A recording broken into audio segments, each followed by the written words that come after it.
¿Qué tal, Leandro? ¿Cómo estás? Aquí Adrián Albor, Susana Nasuti te están saludando.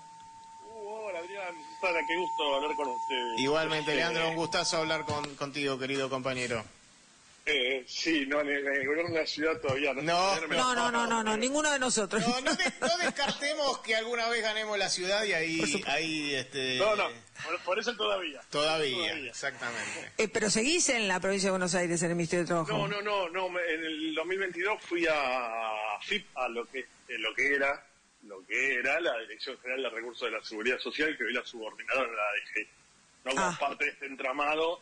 La Dirección General de Recursos de la Seguridad Social tenía como eje central, la recaudación y la fiscalización de los recursos de la Seguridad Social, y era el aparato de inspección, digamos que laboral, más importante, porque buena parte de los recursos de la Seguridad Social vienen de las relaciones del trabajo y descubrir que es fraude, que no, etcétera.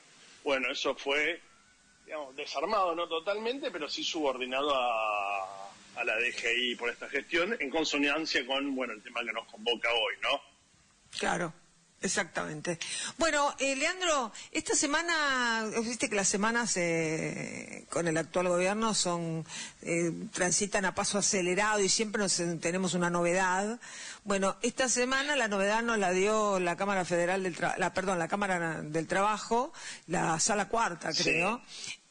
Donde la sala octava, donde claro, con énfasis para rescatar, digamos, lo que vas a decir después. Claro, la sala octava, donde es un tema, es fácil para nosotros, pero para explicárselos a los oyentes, lo concreto es que volvió a estar vigente la reforma laboral, ¿no? Hasta tanto se resuelva la cuestión de fondo que por la cual demandó la Confederación General de Trabajo. Pero, o sea, yo puedo explicar lo de los efectos suspensivos, lo de los efectos devolutivos, pero me gustaría que lo expliquemos en idioma llano para que lo pueda entender la oyentada. Es muy difícil. Pero digamos, para explicarlo como para que lo entiendan, porque hay dos novedades, si se quiere. Sí. ¿No? La sentencia que fue ayer y lo que apareció hoy en el boletín oficial. Sí, La novedad es que no tienen nada que ver, o sí, ¿no? Que es que hoy apareció el requerimiento del Poder Ejecutivo para que el Senado extienda el mandato de uno de los jueces que firmó esa sentencia. Pura casualidad, Leandro, pura casualidad. Que seguramente sea una casualidad, pero si no lo fuera, y para facilitar la explicación en relación al tema de los efectos, podemos decir que, si se quiere, la resolución de esta semana fue la seña, la que caiga con la cautelar probablemente caiga con la reserva, y por ahí con el fondo es la escrituración, ¿me explico? Sí. Estamos hablando con el doctor Leandro Macía, un querido compañero, un destacado colega, que nos está haciendo una metáfora, ¿no? Acá no sería la primera vez que un gobierno de derecha hace un acuerdo con un juez para extenderle el mandato cuando ya por la Constitución ya tendría el mandato cumplido. Y recordemos cuando Hayton de Nolasco consigue que se declare inconstitucional la Constitución para mantenerse en su cargo en la Corte Suprema, y el gobierno de Macri no apela a la decisión de primera instancia cuando era su obligación hacerlo, y días después sacaban el fallo del 2x1 para genocidas, ¿no? En este marco tenemos que uno de los jueces que revocó la cautelar del amparo creo que es el de la CGT, ¿no es cierto, Leandro? Sí, la CGT. Sí, la cosa de la CGT, que además tiene trámite de causa colectiva. Bueno, y este juez que también llegó a los 70 o a los 75, no lo tengo presente. Estaba ahí. A fines de julio cumple 75. A fines de julio cumple 75. De acuerdo a la Constitución, si obtiene un nuevo acuerdo del Senado, se mantiene por 5 años más, ¿no? Fíjense, una mano lava la otra y las dos lavan la cara. Y como dijo el doctor Macía, primero les doy esto y después cuando salga el acuerdo del Senado seguimos charlando, ¿no? Esa es la metáfora. Claro, no sería sorprendente en un punto que cuando salga el acuerdo del Senado salga la resolución sobre la cautelar, porque como decía Susana, ahora viene el tema de los efectos. que es un lío, pero en definitiva lo que dijo la Cámara es decir, mientras yo decido con la cautelar, la ley sigue vigente. Mientras yo decido la ley sigue vigente, y ahí consiguió esta publicación. Coincidió con esta publicación. Capaz que coincide la resolución de la cautelar con el acuerdo. Capaz. Porque además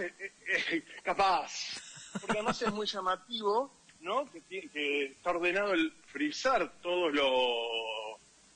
los concursos de jueces del trabajo con motivo de la pretensa remisión del Foro de la Justicia del Trabajo, exactamente, transferencia de la Justicia del Trabajo a la ciudad de Buenos Aires, mientras tanto le van a dar a un juez que cumplió 75 años, 5 años más.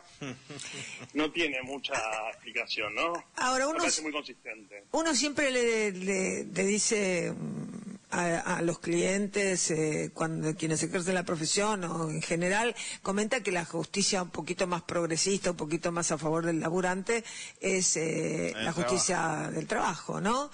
Y si, atando cabos, si ellos estaban muy enojados por el pase a la justicia de la ciudad, no, la verdad que me hace acordar a los gobernadores, que le pegan y siguen votándole todo. Bueno, capaz que ellos se autoperciben también trabajadores y el fallo que lo sacaron fue en beneficio de los trabajadores, es decir, ellos mismos. Claro, muy buena reflexión, colega, muy buena reflexión. Muy buena reflexión. Es cierto que en niveles generales, ¿por qué? Porque, digamos, y volviendo a lo del Papa, ¿no? De algún modo, la justicia social está detrás de toda la concepción del derecho del trabajo. Exactamente. Digo lo del Papa porque es un peleador por la justicia social y los derechos laborales también, ¿no? Y entonces uno espera que el juez laboral más conservador, digamos, sea progresista, por decirlo de algún modo, frente a jueces de otro fuero, ¿no? Pero bueno, no siempre es así, por lo demás, digamos, es una sala a la que uno habitualmente no quiere que le caigan los propios juicios. Entonces está bien. Es una sala de criterios cambiantes. Digamos, los fundamentos o motivaciones de las sentencias digamos, los pasillos del foro laboral gritan que son aleatorios. Claro. Recordémosle un poco a los oyentes y las oyentes que la Confederación General del Trabajo presentó un amparo con pedido de una cautelar que se suspendan los efectos de la Ley de Reforma Laboral en la justicia laboral, y el juez de primera instancia, es decir, el juez que primero recibe esta causa, ordena la cautelar. Y cuando ordena la cautelar, el Estado Nacional apela esa cautelar y, el juez de primera instancia ordena la cautelar y la ordena diciendo que se suspenda los efectos de la reforma laboral, que no se aplique la reforma laboral, que es lo que técnicamente denominamos con efecto suspensivo, ¿no? En cuanto a la suspensión de la aplicación de la ley de reforma laboral. O sea, no se aplica más. Con lo cual caían los 80 artículos hasta que se resuelva realmente la cuestión por la cual había demandado la Confederación General de Trabajo. Claro. El Estado apela y la Cámara lo que hace, esta sala octava, es darle la razón a la Cámara, al Estado Nacional, diciendo que en realidad lo que se tiene que suspender es la suspensión, decime si estoy equivocada, es la suspensión de la aplicación. O sea, lo que, para decirle a la gente técnicamente, la transformó en efecto suspensivo, pero efecto suspensivo para la no aplicación de la medida cautelar, con lo cual está vigente la reforma. Yo di esta explicación, vos completala. Pero no, es exacta, pero tengamos presente que es una causa de importancia muy trascendental para las relaciones laborales, con lo cual cuánto debiera tomarle a jueces que se supone que vienen estudiando esta reforma desde que es proyecto, decir si procede una medida cautelar, que además se supone que es urgente, o no procede una medida cautelar. ¿Por qué se meten con los efectos? Exactamente, eso es lo insólito, eso es lo insólito. Exactamente, y además es insólito que en medidas de este tipo se suspendan los efectos de la cautelar. ¿Cuántas cautelares sabemos que están están recurridas y siguen teniendo efectos? Exactamente. Sí. Vamos a aplicarle un poco a la audiencia. Querido Leandro, este es un programa de divulgación jurídica, ¿no? Y nos jactamos de tratar de explicar un poco a los oyentes cuestiones de derecho. Básicamente de lo que estamos hablando es que es sabido que una cautelar de primera instancia, o sea, tenemos distintas instancias en el Poder Judicial, tenemos primera instancia, tenemos la Cámara, tenemos la Corte, ahora tenemos también el Tribunal Superior de Justicia por un fallo ridículo. Pero paralelamente, una vez que sale la cautelar, todos los recursos que se interpongan contra ella se conceden sin efecto suspensivo, es decir, la cautelar se mantiene hasta que sea la Corte Suprema la que diga que efectivamente queda revocado. Esto es la regla general, es históricamente así. Así lo tuvo Clarín en su momento contra la ley de medios, hasta que la Corte dijo la ley de medios no es inconstitucional. Clarín gozó de esa medida cautelar, aunque hubiera sido recurrida. Y acá lo que vemos es un juez que sabe perfectamente que la Corte puede tardar años en resolver esta cuestión, entonces ya directamente adelanta a decir que el efecto es no suspensivo, es decir, está revocada la cautelar y por más que la apelen, está revocada la cautelar. Esto es ridículo, han prendido fuego todos los libros de derecho procesal y constitucional. Exactamente. Por excepción se toma este tipo de medidas, pero en general lo que se hace es que se funda. Es decir, si dejar vigente la cautelar es mucho más gravoso que suspender la norma, el juez lo dice y dice, bueno, para tutelar para evitar perjuicios mayores, etcétera, etcétera. Acá prácticamente sin ningún tipo de fundamento. Ningún tipo de fundamento. Sí, no tiene fundamento. Una sala que ya les digo, no es de las que uno quisiera que le caiga un fallo. Llegan a decir que un tribunal colegiado, donde hay 3 voluntades y tres jueces para decidir, es como que tiene mayor expertise, ¿no? Y mayor pluralidad de voces a la hora de tomar la decisión de suspender la cautelar que evitaba la aplicación de la ley de reforma laboral. Y aún más, dicen que no se dan los presupuestos de la cautelar porque no ve la vulneración de derechos, mamita. No ven la vulneración de derechos. Sí. No hay que ser abogado laboralista para ver, ¿no? Por dónde se pasa esta ley que se autopercibe de modernización laboral en los derechos de los trabajadores. No, es terrible. ¿Y vos qué ves? ¿Cómo sigue esto? Porque está vigente y la Cámara tiene que decidir. Y después, paralelamente, creo que ellos se presentaron una inhibitoria para que todo pase al contencioso administrativo. Ellos presentaron una inhibitoria para que pase todo al contencioso administrativo por un lado, y por otro lado presentaron un parsalto. Un parsalto para ir directamente a la Corte. Claro. Para que la Corte se aboque directamente, que esto también puede ser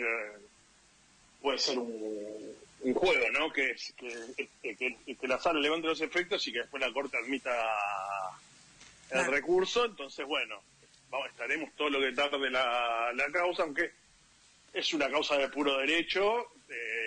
Después de los trámites correspondientes, no veo razón para que demore mucho la sentencia de fondo. Pero bueno, es un intríngulis judicial con esto de la inhibitoria, la cautelar, el parcial, etcétera. Es difícil de seguir, y yo no sé si esta no es la primera notificación que tiene la CGT. En todo caso, si lo hubiese sido, tenía plazo hoy o las 2 primeras horas del día lunes para eventualmente usar un artículo de la ley de modernización laboral, que es el de la recusación sin causa.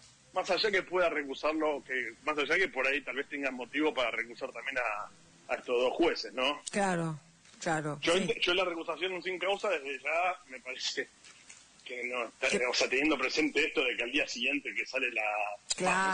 no daría para la recusación No da, con causa, ¿no? Claro, no da, va de suyo, ¿no? Que sacar a estos dos jueces del medio.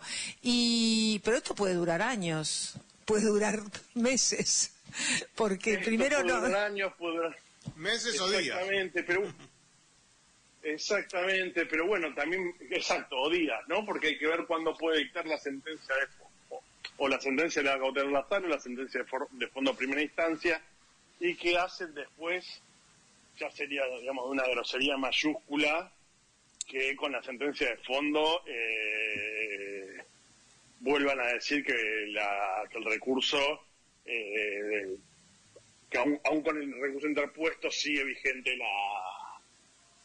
la ley, ¿no? Ya sería, o sea, podemos esperar cualquier cosa a partir de, porque además yo les hago una confesión, pensaba en muchos resultados posibles, no veía la de los efectos esta no la veía.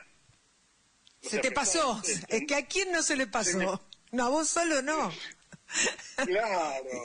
Es que hay que separar. Es una chicana, claro, lo que los abogados llamamos chicana, encarajinar todo, o sea, le buscaron encarajinar todo, y la verdad que yo coincido con vos, uno no veía que iban a apuntar para ese lado, ¿no? Era lo menos probable, ¿o no?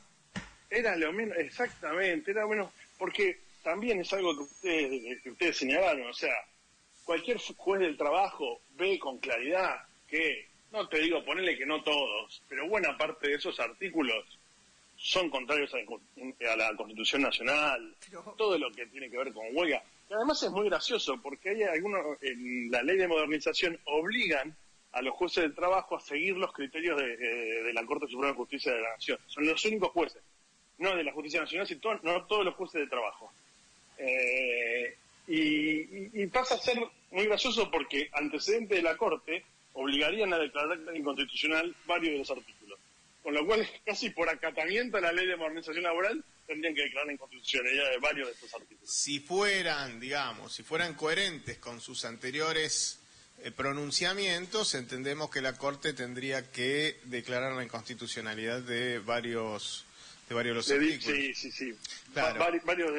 Muchos de estos artículos, lo que son las modificaciones al 245, 245 indemnización por despido, indemnización por antigüedad, efectivamente. Sí. Pero todo lo que es huelga en servicios esenciales, que incluyeron prácticamente, yo te diría que de manera directa o indirecta, al 90% de las actividades existentes y no más, porque uno dice, no, dicen alimentación, está bien. Pero es la alimentación, pero también es la metalúrgica que hace el envase de la alimentación y también es la gráfica que hace la impresión de la etiqueta, por ejemplo. Recuerdo cuando dijeron que no era un servicio esencial el Internet, para que no tuviera subsidios, etcétera, y resulta que ahora el 90% de las actividades son esenciales. Y ahora sí, exactamente. O esenciales, bueno, esto que se llama de servicio público de importancia trascendental. Que unas tienen el 50% la huelga restringida en un 50% y las otras en un 75%, en un 25%. Es decir, tienen que dar el 75% de servicio. Pero esto es una barbaridad que no resiste ningún tipo de análisis. Hay montones de pronunciamientos de los órganos de control de la OIT diciendo que no se puede restringir de este modo la huelga y es uno de los ejemplos de los tantos artículos que tienen que ser declarados inconstitucionales. El famoso FAL, que es este fondo, es una ironía, ¿no? Fondo de Asistencia Laboral, que en realidad es una fondo de asistencia antilaboral, porque es para asistir el despido. Claro, vulnera la garantía de protección contra el despido arbitrario de una manera notoria y evidente. Y hay una cosa que hay que destacar, siempre en la discusión legislativa, o históricamente en la discusión legislativa, la indemnización por antigüedad se relacionó en el debate con la intensidad de la estabilidad. Más fuerte la protección contra el despido, más intensa la estabilidad, mayor la reparación. Hoy, desde hace un tiempo, venimos discutiendo la indemnización contra el despido arbitrario como un posibilitador de la creación de empleo. Deformamos toda la realidad de la conceptualización, hay una derrota, digamos, en lo conceptual, en lo cultural, muy, muy, muy importante, ¿no? Vamos a explicarle un poco a la audiencia que en la República Argentina no es legal despedir a una persona sin justa causa. Exactamente, es un acto ilegal que por lo tanto está indemnizado, con una indemnización tarifada, sí, pero eso no significa que el empresario tenga derecho a despedir al trabajador porque sí. Decir que un empresario tiene derecho a despedir a un trabajador porque sí es lo mismo que decir que yo tengo derecho a matar a alguien si voy preso de 8 a 25 años. Esto no es así, es un acto o a ilegal. tropezar un auto, o a romper un auto, y cuando uno rompe un auto lo que tiene que pagar es indemnización. Claro. Entonces, no puede ser que quede indemne de ese acto ilegal el empresario por un fondo en el que incluso aporta hasta el propio trabajador. Esto es destruir una tradición casi centenaria de protección de lo que se llama la estabilidad del empleo en la República Argentina. Esto, y aparte es una falacia enorme, porque cuando Argentina recuperó infinidad de puestos de trabajo cuando había algo que se llamaba la doble indemnización. Cuando despedir a un trabajador costaba el doble que en otros tiempos, ahí Argentina llegó casi al pleno empleo. O sea, la misma norma preveía que esta regla iba a caer cuando fuera mínima la tasa de desempleo en la República Argentina. Y recordemos que Argentina llegó prácticamente al pleno empleo en la época de Cristina Kirchner. Pleno empleo se considera cuando vos tenés no más del 5% de desocupación, y Argentina llegó a tener un 5,5%. Estábamos a nada del pleno empleo, y ahí no hacía falta que el fondo del FAL para que los trabajadores se paguen su indemnización. Ahí en Argentina hay pleno empleo cuando hay consumo. Hay consumo cuando hay plata en el bolsillo. Lo que está haciendo este gobierno no se va a solucionar con leyes de esclavitud. Si no se recupera el consumo interno, Argentina va a seguir perdiendo puestos de trabajo, porque por más que a mí me resulte gratis tener un trabajador, ¿para qué voy a querer tener un trabajador si no tengo nadie que consuma mis productos? ¿Coincidís, querido Leandro? No, correcto. Las leyes laborales no crean ni destruyen empleo, salvo en los márgenes, digamos, pero no crean ni destruyen empleo. Lo que destruye empleo es la economía. Y bien lo estamos viendo ahora, ¿no? Como se están destruyendo puestos de trabajo, más allá que las estadísticas reflejen que el empleo, puestos de trabajo formales están cayendo montones. Después, bueno, están los diversos tipos de changas, rebusques, los trabajos en plataforma ahora, que no son trabajo registrado, formal, estable, con aguinaldo, con más derechos. No es el trabajo de toda la vida, el trabajo que dignifica que conocemos, ¿no? Sino son formas de someter a los trabajadores a un régimen de inseguridad, incertidumbre. Hace poco escuchaba el testimonio de un tipo que tuvo un accidente repartiendo y lo que sufría, claro. Te iba a decir eso, querido Leandro. La radio está en Paraná y Córdoba. El otro día estaba pasando con el 109 y había dos bicicletas de Rappi tiradas en el piso. Hubo un accidente, había un auto parado, y yo decía, qué tragedia. ¿Quién carajo va a sostener a estos trabajadores totalmente precarizados por aplicaciones que encima un porcentaje de lo que se genera se va del país solamente por estar en el medio, ¿no? Como Uber, como tantas otras plataformas que pretenden que sean trabajadores autónomos, le quieren hacer creer que son empresarios a los muchachos con la bicicleta y la caja en la espalda, y lo único que están haciendo es destruir derechos, ¿no? Correcto, empresarios que tienen que pedirle permiso a un tercero para poder usar el baño. Porque están en la calle todo el día.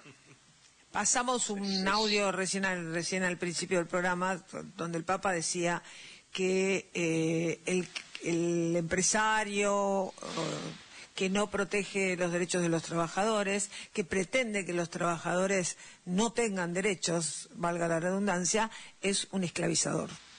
y es esclavitud. Exactamente, recuerdo esas palabras del Papa, y hasta es de mal gusto la resolución que sacó la Sala Octava en sacarla en esta semana. ¿Vos crees que sería pasible? Perdón, no, seguí, sí. Porque te hemos interrumpido mucho. Por favor. ¿Vos creés que es pasible que estos jueces tendrían que ir a juicio político por esa resolución? No lo va a suceder, pero bueno, ilusionémonos. Ilusionémonos. Mira, yo espero que no consiga el aval del Senado para continuar uno de los jueces, y la otra jueza, bueno, no sé si, aún estando el juicio político, no sé si llegaría, porque creo que el año que viene cumple también la edad, pero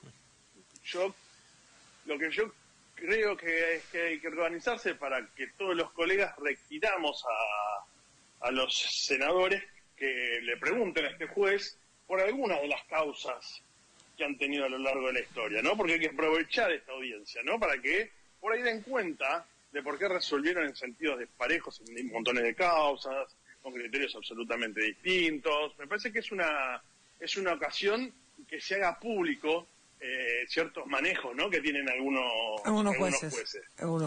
Muy bueno. Sí, es más, y yo creo que la defensa de los intereses de la agremiación abogadil, en buena medida, pasa por la defensa ante la impunidad de muchos jueces.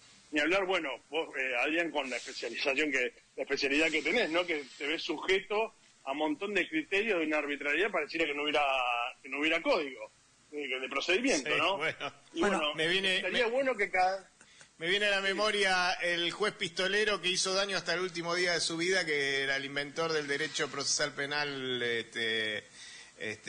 ¿cómo decía? Derecho procesal penal no me acuerdo, novedoso. Pero había inventado una palabra. Pero estos también, ¿no?, están haciendo daño hasta el último día de su mandato, estos dos. No, bueno, pero de todo eso yo digo que estaba indemne la justicia del trabajo, ni siquiera creativo. Esa, ni derecho siquiera procesal esa. penal creativo.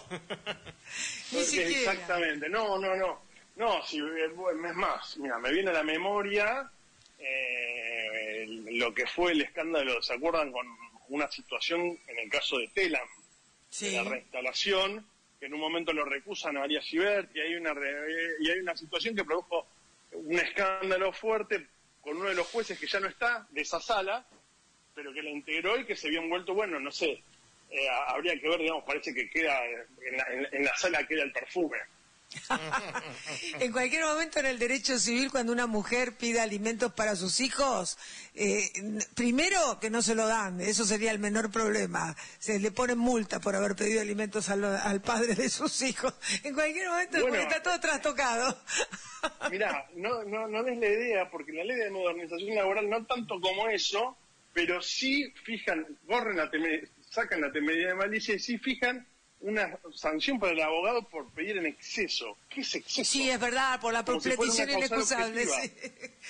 Le acusan de petición inexcusable. Sí. Entonces vos pedís la inconstitucionalidad, no te hacen lugar y encima te sancionan. Bueno, es para que los trabajadores, para inhibir que los trabajadores realicen algún tipo de petición. Ya lo había ensayado Macri cuando habían dispuesto un listado para trabajadores y los abogados que piden la inconstitucionalidad de la ley de riesgo de trabajo. No sé si recuerdan, tuvo una vigencia de un día porque un jueza del trabajo sacó una medida precautoria en una causa corriente abogado 7 de julio contra Superintendencia de Riesgo de Trabajo. Sí, me acuerdo. Superintendencia de Riesgo de Trabajo, sí. Sí, me acuerdo. O sea que este tipo de acciones, o sea que no des la idea, Susana, porque... No, tenés razón. Borren esa parte, por favor, del programa. Bueno, queremos agradecerle al doctor Leandro Macía, un querido colega y compañero, un referente en lo que es derecho laboral, los minutos que le ha dedicado a Radio Rebelde y a dónde está la justicia. Un saludo cordial. Sí, yo les agradezco, les pido perdón a la audiencia en todo caso por la familiaridad con los conductores del programa, pero hacía mucho que no los veía y me pero es la idea del programa, es viernes a la tarde, te imaginarás que... out, Formalismos, Bueno, la out. próxima vez voy para allá y llevo el farmaco. ¡Ay, genial! Me encantaría. Mirá que te tomamos la palabra Hacemos enseguida, una picadita, avisá que hacemos una picadita. Muy Dale, bien, dale, claro. Bueno, Bueno, un beso grande, un abrazo, querido Leandro, ¿eh?